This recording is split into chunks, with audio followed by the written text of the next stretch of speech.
ವಿಜಯಪುರದ ಹಿಟ್ನಳ್ಳಿಯಲ್ಲಿ ಟೋಲ್ ಸಿಬ್ಬಂದಿ ಎಡವಟ್ಟನ್ನ ಮಾಡಿಕೊಂಡಿದ್ದಾರೆ. ಎಂಎಲ್ಸಿ ಅಂತ ಹೇಳಿ ಗೊತ್ತಾದ್ರೂ ಕೂಡ ಅವರ ಜೊತೆಯಲ್ಲಿ ವಾಗ್ವಾದಕ್ಕಿಳಿದಿದ್ದಾರೆ ಟೋಲ್ ಸಿಬ್ಬಂದಿ. ನೀವು ಎಂಎಲ್ಸಿ ಅನ್ನೋದಕ್ಕೆ ಏನ್ ಸಾಕ್ಷಿ ಅಂತ ಟೋಲ್ ಸಿಬ್ಬಂದಿ ಕೇಳಿದ್ದಾರೆ. ದಾಖಲೆ ತೋರಿಸಿದ್ರು ಗುರುತಿನ ಚೀಟಿ ಕಿತ್ತು ಕೊಡುವಂತೆ ಗಲಾಟೆಯನ್ನ ಮಾಡಿದ್ದಾರೆ. ಕಾರ್ ಚಾಲಕನ ಮೊಬೈಲ್ ಕಿತ್ಕೊಂಡು ಸಿಬ್ಬಂದಿ ಉದ್ದಟತನವನ್ನ ಮೆರೆದಿದ್ದಾರೆ. ಕೆಡಿಪಿ ಸಭೆಗೆ ಹಾಜರಾಗಲು ಆಗಮಿಸುತ್ತಿದ್ದ ಕೇಶವ ಪ್ರಸಾದ್ ಅವರು ಗಂಟೆಗಟ್ಟಲೆ ಟೋಲ್ನಲ್ಲೇ ಕುಳಿತು ಪರದಾಡಿದ್ದಾರೆ. ಬಳಿಕ ಎಸ್ಪಿಗೆ ಕರೆ ಮಾಡಿದ ವಿಧಾನ ಪರಿಷತ್ ಸದಸ್ಯರು ಗ್ರಾಮೀಣ ಠಾಣೆ ಸಿಪಿಐ ಡಿವೈಎಸ್ಪಿ ಸ್ಥಳಕ್ಕೆ ಎಸ್ಪಿಯವರು ಕಳಿಸಿಕೊಡ್ತಾರೆ. ಪೊಲೀಸರು ಬಂದ ಬಳಿಕ ವಾಹನವನ್ನು ಬಿಟ್ಟು ಕಳಿಸಿದ್ದಾರೆ ಸಿಬ್ಬಂದಿ. Apology. You have to take it action, boss. This is not first time. We are facing several days. Let them call her. And she has to say that. Let them call her, na? She has made a mistake and you are apologizing that.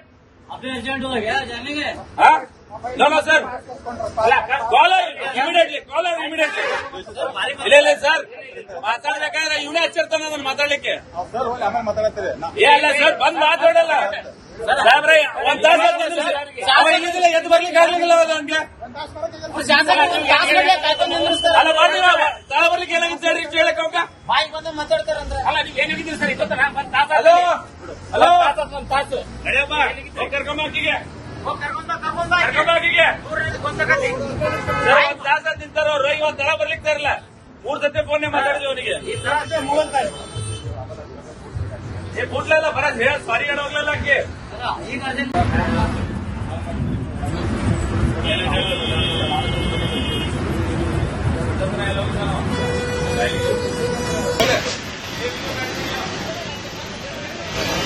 ಮುಂದೆ side ಹಾಕೋರಿ. ಇವತ್ತು ನಾನು ಬಿಜಾಪುರದ KDP ಸಭೆ ನಾಳೆ ಇರುವಂತದ್ದು ಏನಿದೆ ಅದಕ್ಕೆ ಹೊರಟಿದ್ದೆ. ಟೋಲ್ನಲ್ಲಿ ನನ್ನನ್ನು ನಿಲ್ಲಿಸಿ ಆ ಪಾಸನ್ನ ಕೊಡಿ ಅಂತ ಕೇಳಿದ್ರು. ನಮ್ಮ ಸಂಬಂಧಪಟ್ಟಂತ ಡ್ರೈವರ್ಗೂ ಅದನ್ನು ಪಾಸ್ ಕೊಟ್ಟು ಸಾಹೇಬ್ರಿದ್ದಾರೆ ಅಂತ ಹೇಳಿದ್ರು. ಸಾಹೇಬ್ರಿದ್ದಾರೆ ಅನ್ನುವಂಥದ್ದಕ್ಕೆ ಅವರ ಐಡೆಂಟಿಟಿ ಪಾಸ್ ಕೊಡಿ ಮತ್ತು ಅವರೇನೇ ಎಂಎಲ್ಸಿ ಅನ್ನೋ ರೀತಿ ನನಗೆ ಕೇಳಿದ್ರು. ಅದು ಸರಿ ಇಲ್ಲ ಅಂತ ನನಗನ್ನಿಸ್ತು. ಹಾಗಾಗಿ ನಿಮ್ ಯಾರು ಆಫೀಸರ್ ಇದ್ರೆ ಅವ್ರನ್ನ ಕರೀರಿ, ಕೇಳ್ತೀನಿ ಏನ್ ಇನ್ಸ್ಟ್ರಕ್ಷನ್ಸ್ ಇದೆ ನಿಮಗೆ ಅಂತ. ಸಂಬಂಧಪಟ್ಟಂತ ಇನ್ಸ್ಟ್ರಕ್ಷನ್ಸ್ ಆ ರೀತಿ ಇದ್ರೆ ನಾನು ಅದನ್ನ ನೋಡಿ ಅದ್ರ ರೀತಿಯಲ್ಲಿ ನಡ್ಕೋತೀನಿ ಅನ್ನುವಂಥದ್ದು. ಪಾಸ್ ಅಲ್ಲ, ನನ್ನ ಕಾರ್ ಪಾಸು ಮತ್ತೆ ನನ್ನ PAದು ಮೊಬೈಲ್ ಕಸ್ಕೊಂಡು ಯಾರನ್ನ ಬೇಕಾದ್ರೂ ಕರ್ಸ್ಕೊಳ್ಳಿ, ನಾವು ನಮ್ಮ ಆಫೀಸರ್ಗೆ ಹೇಳಿದೀವಿ, ಅವ್ರು ಬಂದು ನಮ್ಗೆ ಇನ್ಸ್ಟ್ರಕ್ಷನ್ಸ್ ಕೊಡೋ ತನಕ ನಿಮ್ ಕಾರ್ ಬಿಡಲ್ಲ ಅಂತ ಹೇಳಿ ನಾನು ಸಂಬಂಧಪಟ್ಟಂತ ಆಫೀಸರ್ಗೆ SP ಅವ್ರಿಗೆ ಫೋನ್ ಮಾಡಿದೆ. ಆಮೇಲೆ ಸಂಬಂಧಪಟ್ಟಂತ ಆಫೀಸರ್ ಜುಡಿಷಿಯಲ್ ಆಫೀಸರ್ ಬಂದಾಗ ಅವರು ಸಂಬಂಧಪಟ್ಟವರು 1 ಗಂಟೆ ನಾನು ಇಲ್ಲೇ ನಿಂತಿದ್ದೀನಿ. 1 ಗಂಟೆ ಆದ್ಮೇಲೆ ಅವ್ರು ಬಂದು ಸಾರಿ ಕೇಳಿ ಇಂತೆ ಆಗಿದೆ, ನಮ್ಮ ಸ್ಟಾಫ್ ನಡ್ಕೊಂಡಂತ ರೀತಿ ಕ್ಷಮೆ ಕೊಡಿ ಕೇಳಿ ಅಂತ. ಇದು ಟೋಲ್ನಲ್ಲಿ ಇರುವಂತವರು ಸೂಪರ್ ಅಥಾರಿಟಿ ತರ ವರ್ತಿಸಬಾರ್ದು. ಆದ್ರೆ ಅವರು ಹಣ ತಗೊಳ್ಳೋಕೆ ಅವ್ರ ಅಧಿಕಾರ ಇದೆ. ಆದ್ರೆ ನಮ್ಗೆ ಕಾರ್ಗೆ ಒಂದು ಎಕ್ಸಂಪ್ಷನ್ ಕೊಟ್ಟಿದ್ದಾರೆ ಅಂದ್ರೆ ಅದನ್ನ ಹಾನರ್ ಮಾಡಬೇಕು. ಇಲ್ಲದಿದ್ರೆ ಸರ್ಕಾರಕ್ಕೆ ಬರೀಬೇಕು. ಈ ರೀತಿ ನಾವು ವಿಜಯಪುರದ ಹಿಟ್ನಳ್ಳಿಯಲ್ಲಿ ಟೋಲ್ ಸಿಬ್ಬಂದಿ ಎಡವಟ್ಟನ್ನ ಮಾಡಿಕೊಂಡಿದ್ದಾರೆ. ಎಂಎಲ್ಸಿ ಅಂತ ಹೇಳಿ ಗೊತ್ತಾದ್ರೂ ಕೂಡ ಅವರ ಜೊತೆಯಲ್ಲಿ ವಾಗ್ವಾದಕ್ಕಿಳಿದಿದ್ದಾರೆ ಟೋಲ್ ಸಿಬ್ಬಂದಿ. ನೀವು ಎಂಎಲ್ಸಿ ಅನ್ನೋದಕ್ಕೆ ಏನ್ ಸಾಕ್ಷಿ ಅಂತ ಟೋಲ್ ಸಿಬ್ಬಂದಿ ಕೇಳಿದ್ದಾರೆ. ದಾಖಲೆ ತೋರಿಸಿದ್ರು ಗುರುತಿನ ಚೀಟಿ ಕಿತ್ತು ಕೊಡುವಂತೆ ಗಲಾಟೆಯನ್ನ ಮಾಡಿದ್ದಾರೆ. ಕಾರ್ ಚಾಲಕನ ಮೊಬೈಲ್ ಕಿತ್ಕೊಂಡು ಸಿಬ್ಬಂದಿ ಉದ್ದಟತನವನ್ನ ಮೆರೆದಿದ್ದಾರೆ. ಕೆಡಿಪಿ ಸಭೆಗೆ ಹಾಜರಾಗಲು ಆಗಮಿಸುತ್ತಿದ್ದ ಕೇಶವ ಪ್ರಸಾದ್ ಅವರು ಗಂಟೆಗಟ್ಟಲೆ ಟೋಲ್ನಲ್ಲೇ ಕುಳಿತು ಪರದಾಡಿದ್ದಾರೆ. ಬಳಿಕ ಎಸ್ಪಿಗೆ ಕರೆ ಮಾಡಿದ ವಿಧಾನ ಪರಿಷತ್ ಸದಸ್ಯರು ಗ್ರಾಮೀಣ ಠಾಣೆ ಸಿಪಿಐ ಡಿವೈಎಸ್ಪಿ ಸ್ಥಳಕ್ಕೆ ಎಸ್ಪಿಯವರು ಕಳಿಸಿಕೊಡ್ತಾರೆ. ಪೊಲೀಸರು ಬಂದ ಬಳಿಕ ವಾಹನವನ್ನು ಬಿಟ್ಟು ಕಳಿಸಿದ್ದಾರೆ ಸಿಬ್ಬಂದಿ. Apology. You have to take it action, boss. This is not first time. We are facing several days. Let them call her. And she has to say that. Let them call her, na? She has made a mistake and you are apologizing that. अपने agent हो गया जानेंगे? Huh? No, sir. Call her immediately. Call her immediately. ಇಲ್ಲ sir ಮಾತಾಡ್ಬೇಕಾದ್ರೆ ಇವನೇ ಹಚ್ಚಿರ್ತಾನ ಅದನ್ನ ಮಾತಾಡ್ಲಿಕ್ಕೆ. ಏ ಅಲ್ಲ ಸರ್ ಬಂದ್ ಮಾತಾಡಲ್ಲ ಸಾಹೇಬ್ರೆ. ಒಂದ್ ತಾಸ ಇಲ್ಲಿದ್ದಿಲ್ಲ ಎದ್ದು ಬರ್ಲಿಕ್ಕೆ ಆಗ್ಲಿಲ್ಲ ನನ್ಗೆ. ಅಲ್ಲ ಮಾಡಿ ತಾಳ ಬರ್ಲಿಕ್ಕೆ ಏನಾಗಿತ್ತು ಹೇಳಿ ಹೇಳಕ್ ಹೋಗ ಮಾತಾಡ್ತಾರಂದ್ರೆ ಅಲ್ಲ ನೀವು ಏನಾಗಿದ್ದೀರಿ ಸರ್ ಹಲೋ ಹಲೋ ನಡೆಯಪ್ಪ ಕರ್ಕೊಂಬಾಕಿಗೆ ಕರ್ಕೊಂಬಾಕಿಗೆ ಸರ್ ಒಂದ್ ತಾಸ ತಿಂತಾರ ಅವ್ರು ಇವತ್ತು ತಳ ಬರ್ಲಿಕ್ಕೆ ಇರಲ್ಲ. ಮೂರ್ ಸತಿ ಫೋನ್ ಮಾತಾಡಿದ್ವಿ ಅವನಿಗೆ ಬಿಡ್ಲಿಲ್ಲ ಬರ ಸಾರಿ ಹೇಳೋಗ್ಲಿಲ್ಲ ಈಗ ಅರ್ಜೆಂಟ್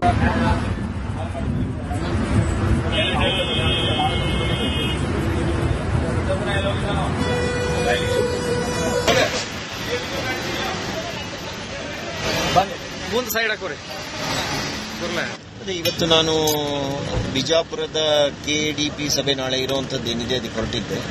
ಟೋಲ್ನಲ್ಲಿ ನನ್ನನ್ನು ನಿಲ್ಲಿಸಿ ಆ ಪಾಸನ್ನ ಕೊಡಿ ಅಂತ ಕೇಳಿದ್ರು. ನಮ್ಮ ಸಂಬಂಧಪಟ್ಟಂತ ಡ್ರೈವರು ಅದನ್ನು ಪಾಸ್ ಕೊಟ್ಟು ಸಾಹೇಬ್ರಿದ್ದಾರೆ ಅಂತ ಹೇಳಿದ್ರು. ಸಾಹೇಬ್ರಿದ್ದಾರೆ ಅನ್ನುವಂಥದ್ದಕ್ಕೆ ಅವರ ಐಡೆಂಟಿಟಿ ಪಾಸ್ ಕೊಡಿ ಮತ್ತು ಅವರೇನೇ MLC ಅನ್ನೋ ರೀತಿಯಲ್ಲಿ ಕೇಳಿದ್ರು. ಅದು ಸರಿ ಇಲ್ಲ ಅಂತ ನನಗನ್ನಿಸ್ತು. ಹಾಗಾಗಿ ನಿಮ್ ಯಾರು ಆಫೀಸರ್ ಇದ್ರೋ ಅವ್ರನ್ನ ಕರೀರಿ, ಕೇಳ್ತೀನಿ ಏನ್ ಇನ್ಸ್ಟ್ರಕ್ಷನ್ಸ್ ಇದೆ ನಿಮಗೆ ಅಂತ ಹೇಳಿ. ಸಂಬಂಧಪಟ್ಟಂತ ಇನ್ಸ್ಟ್ರಕ್ಷನ್ಸ್ ಆ ರೀತಿ ಇದ್ರೆ ನಾನು ಅದನ್ನ ನೋಡಿ ಅದ್ರ ರೀತಿಯಲ್ಲಿ ನಡ್ಕೋತೀನಿ ಅನ್ನುವಂಥದ್ದು. ಪಾಸ್ ಅಲ್ಲ, ನನ್ನ ಕಾರ್ ಪಾಸು ಮತ್ತೆ ನನ್ನ PAದು ಮೊಬೈಲ್ ಕಸ್ಕೊಂಡು ಯಾರನ್ನ ಬೇಕಾದ್ರೂ ಕರ್ಸ್ಕೊಳ್ಳಿ, ನಾವು ನಮ್ಮ ಆಫೀಸರ್ಗೆ ಹೇಳಿದ್ದೀವಿ, ಅವ್ರು ಬಂದು ನಮ್ಗೆ ಇನ್ಸ್ಟ್ರಕ್ಷನ್ಸ್ ಕೊಡೋ ತನಕ ನಿಮ್ ಕಾರ್ ಬಿಡಲ್ಲ ಅಂತ ಹೇಳಿ ನಾನು ಸಂಬಂಧಪಟ್ಟಂತ ಆಫೀಸರ್ಗೆ SP ಅವ್ರಿಗೆ ಫೋನ್ ಮಾಡಿದೆ. ಆಮೇಲೆ ಸಂಬಂಧಪಟ್ಟಂತ ಆಫೀಸರ್ ಜುಡಿಷಿಯಲ್ ಆಫೀಸರ್ ಬಂದಾಗ ಅವರು ಸಂಬಂಧಪಟ್ಟವರು 1 ಗಂಟೆ ನಾನು ಇಲ್ಲೇ ನಿಂತಿದ್ದೀನಿ. 1 ಗಂಟೆ ಆದ್ಮೇಲೆ ಅವ್ರು ಬಂದು ಸಾರಿ ಕೇಳಿ ಇತ್ಯಾಗಿದೆ, ನಮ್ಮ ಸ್ಟಾಫ್ ನಡ್ಕೊಂಡಂತ ರೀತಿ ಕ್ಷಮೆ ಕೊಡಿ ಕೇಳಿ ಅಂತ. ಇದು ಟೋಲ್ನಲ್ಲಿ ಇರುವಂತವರು ಸೂಪರ್ ಅಥಾರಿಟಿ ತರ ವರ್ತಿಸಬಾರ್ದು. ಆದ್ರೆ ಅವರು ಹಣ ತಗೊಳ್ಳೋಕೆ ಅವ್ರ ಅಧಿಕಾರ ಇದೆ. ಆದ್ರೆ ನಮ್ಗೆ ಕಾರ್ಗೆ ಒಂದು ಎಕ್ಸಂಪ್ಷನ್ ಕೊಟ್ಟಿದ್ದಾರೆ ಅಂದ್ರೆ ಅದನ್ನ ಹಾನರ್ ಮಾಡಬೇಕು. ಇಲ್ಲದಿದ್ರೆ ಸರ್ಕಾರಕ್ಕೆ ಬರೀಬೇಕು. ಈ ರೀತಿ ನಾವು ವಿಜಯಪುರದ ಹಿಟ್ನಳ್ಳಿಯಲ್ಲಿ ಟೋಲ್ ಸಿಬ್ಬಂದಿ ಎಡವಟ್ಟನ್ನ ಮಾಡಿಕೊಂಡಿದ್ದಾರೆ. MLC ಅಂತ ಹೇಳಿ ಗೊತ್ತಾದ್ರೂ ಕೂಡ ಅವರ ಜೊತೆಯಲ್ಲಿ ವಾಗ್ವಾದಕ್ಕಿಳಿದಿದ್ದಾರೆ ಟೋಲ್ ಸಿಬ್ಬಂದಿ. ನೀವು MLC ಅನ್ನೋದಕ್ಕೆ ಏನ್ ಸಾಕ್ಷಿ ಅಂತ ಟೋಲ್ ಸಿಬ್ಬಂದಿ ಕೇಳಿದ್ದಾರೆ. ದಾಖಲೆ ತೋರಿಸಿದ್ರು ಗುರುತಿನ ಚೀಟಿ ಕಿತ್ತು ಕೊಡುವಂತೆ ಗಲಾಟೆಯನ್ನ ಮಾಡಿದ್ದಾರೆ. ಕಾರ್ ಚಾಲಕನ ಮೊಬೈಲ್ ಕಿತ್ಕೊಂಡು ಸಿಬ್ಬಂದಿ ಉದ್ದಟತನವನ್ನ ಮೆರೆದಿದ್ದಾರೆ. KDP ಸಭೆಗೆ ಹಾಜರಾಗಲು ಆಗಮಿಸುತ್ತಿದ್ದ ಕೇಶವ ಪ್ರಸಾದ್ ಅವರು ಗಂಟೆಗಟ್ಟಲೆ ಟೋಲ್ನಲ್ಲೇ ಕುಳಿತು ಪರದಾಡಿದ್ದಾರೆ. ಬಳಿಕ SPಗೆ ಕರೆ ಮಾಡಿದ ವಿಧಾನ ಪರಿಷತ್ ಸದಸ್ಯರು, ಗ್ರಾಮೀಣ ಠಾಣೆ CPI DYSP ಸ್ಥಳಕ್ಕೆ SP ಅವರು ಕಳಿಸಿಕೊಡ್ತಾರೆ. ಪೊಲೀಸರು ಬಂದ ಬಳಿಕ ವಾಹನವನ್ನ ಬಿಟ್ಟು ಕಳಿಸಿದ್ದಾರೆ ಸಿಬ್ಬಂದಿ. apology. You have to take it action, boss. This is not first time. We are facing several days. Let them call her. And she has to say that. Let them call her, na? She has made a mistake and you are apologizing that. अभी urgent हो गया जानेंगे Huh? No, sir. Call her immediately. Call her immediately. ಇಲ್ಲ sir, ಮಾತಾಡ್ಬೇಕಾದ್ರೆ ಇವನೇ ಹಚ್ಚಿರ್ತಾನ ಅದನ್ನ ಮಾತಾಡ್ಲಿಕ್ಕೆ. ಅಲ್ಲ ಸರ್, ಬಂದ್ ಮಾತಾಡಲ್ಲ ಸಾಹೇಬ್ರೆ. ಒಂದ್ ತಾಸ ಇಲ್ಲಿದ್ದಿಲ್ಲ, ಎದ್ದು ಬರ್ಲಿಕ್ಕೆ ಆಗ್ಲಿಲ್ಲ ನನ್ಗೆ. ಅಲ್ಲ ಮಾಡಿ ತಾಳ ಬರ್ಲಿಕ್ಕೆ ಏನಾಗಿತ್ತು ಹೇಳಿ ಹೇಳಕ್ ಹೋಗ. ಬಾಯಿಗೆ ಬಂದು ಮಾತಾಡ್ತಾರಂದ್ರೆ ಅಲ್ಲ ನೀವು ಏನಾಗಿದ್ದೀರಿ ಸರ್? ಹಲೋ ಹಲೋ ನಡೆಯಪ್ಪ, ಕರ್ಕೊಂಬಾಕಿಗೆ ಕರ್ಕೊಂಬಾಕಿಗೆ ಒಂದ್ ತಾಸ ನಿಂತಾರ ಅವ್ರು. ಇವತ್ತು ತಳ ಬರ್ಲಿಕ್ಕೆ ಇರಲ್ಲ. 3 ಸತಿ ಫೋನ್ ಮಾತಾಡಿದ್ವಿ ಅವನಿಗೆ. ಬಿಡ್ಲಿಲ್ಲ ಬರ ಸಾರಿ ಹೇಳೋಗ್ಲಿಲ್ಲ ಈಗ ಅರ್ಜೆಂಟ್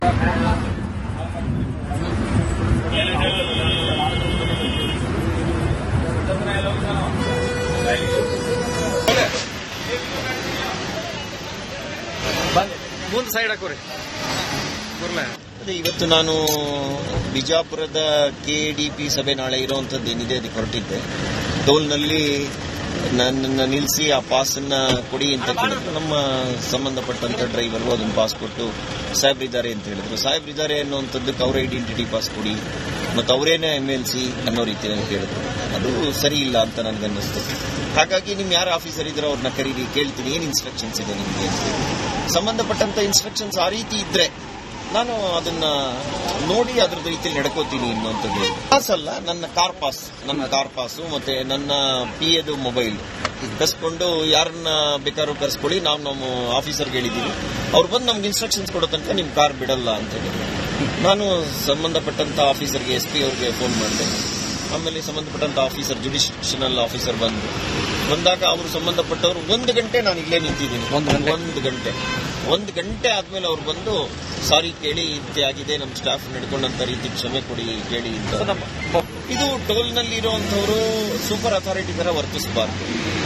ಆದ್ರೆ ಅವರು ಹಣ ತಗೊಳ್ಳೋಕೆ ಅವ್ರ ಅಧಿಕಾರ ಇದೆ. ಆದ್ರೆ ನಮ್ಗೆ ಕಾರ್ಗೆ ಒಂದು ಎಕ್ಸಂಪ್ಷನ್ ಕೊಟ್ಟಿದ್ದಾರೆ ಅಂದ್ರೆ ಅದನ್ನ ಹಾನರ್ ಮಾಡಬೇಕು. ಇಲ್ಲದಿದ್ರೆ ಸರ್ಕಾರಕ್ಕೆ ಬರೀಬೇಕು. ಈ ರೀತಿ ನಾವು